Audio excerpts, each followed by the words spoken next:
அனைவருக்கும் வணக்கம். ஸோ இந்த ஷார்ட்ஸில் பார்த்தீங்க அப்படின்னா ஐஎன்எம்ல ஒரு முக்கியமானதை பற்றி நம்ம டிஸ்கஸ் பண்ண போகிறோம். ஸோ பார்த்தீங்க அப்படின்னா எல்லா எக்ஸாமுமே பார்த்தீங்க அப்படின்னா இவங்களுடைய அரசியல் குரு யார் அப்படின்ற மாதிரி ஒரு கொஷின் வந்து நமக்கு ரிப்பீட்டடாக கேட்டுகிட்டே இருப்பாங்க. ஸோ அந்த மாதிரி பற்றி தான் நமக்கு வந்து இந்த ஷார்ட்ஸ் வந்து பார்க்க போகிறோம். சரிங்களா?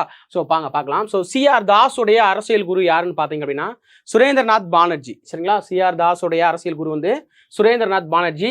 நேதாஜியுடைய அரசியல் குரு யாருன்னு பார்த்தீங்கன்னா சிஆர் தாஸ். சரிங்களா? சிஆர் தாஸு.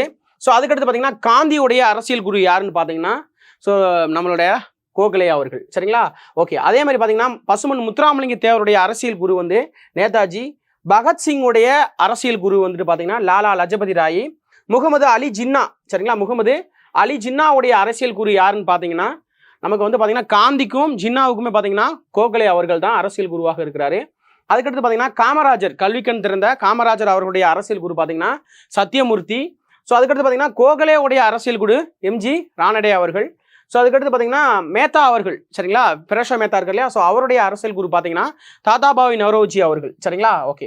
ஸோ நமக்கு இந்த கேள்வியெல்லாம் கண்டிப்பாக நமக்கு டிஎன்யூஎஸ்ஆர்பியாக இருக்கட்டும் இல்லை டிஎன்பிஎஸ்ஆ இருக்கட்டும் நமக்கு கண்டிப்பாக ஏதாவது ஒரு எக்ஸாமில் வந்து கேட்கறதுக்கான வாய்ப்பு இருக்குது. ஸோ உங்களுக்கான கேள்வி ராஜாஜி. சரிங்களா? ராஜாஜியுடைய அரசியல் குரு யார் அப்படின்னு தெரிஞ்சுங்க. மறக்காமல் கமெண்ட் பண்ணுங்கள். பிடிச்சிருந்தா லைக் பண்ணுங்கள், ஷேர் பண்ணுங்கள். நன்றி.